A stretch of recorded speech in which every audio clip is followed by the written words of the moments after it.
What's a great thing about Dakota is only she knows what I'm going through, and only I know what she's going through. You know what I mean?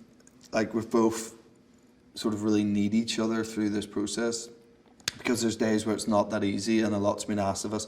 I think particularly a lot's been asked of her in terms of the physical stuff, and she's usually the one who tends to be wearing less than I would, and you know, I mean, that's changing slightly in these two movies, but you know, you need to have that person that understands and has been with it since day one as well.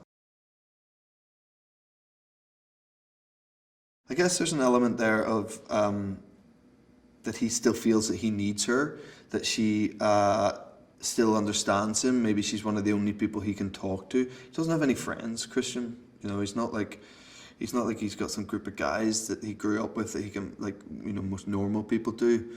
You know, for me, I've had the same group of mates since I was a kid, you know, and I can call them on anything, and he doesn't have that support network. Elena, he would use as someone to talk things through, you know, and try to help him understand situations, and who he feels that understands him, like one of the only people he feels understands him. It's tricky with Jack Hyde because it's got to be someone who is very charming and approachable and sort of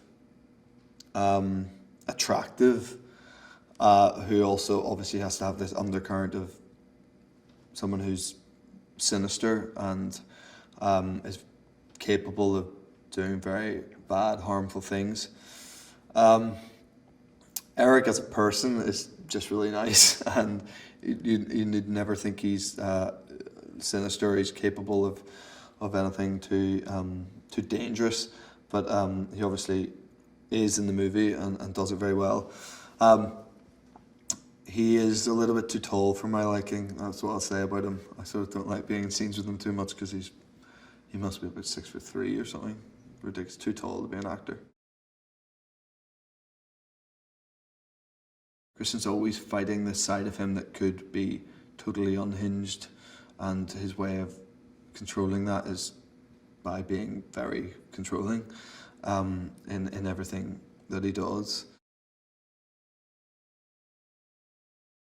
Still keep that grandiose vibe, but you know, have things that are a bit more livable, and have it not, you know, just have it feel like more of a home than we might have made it in the first movie, and give it a bit more warmth. I think was definitely something that was knocked around a lot.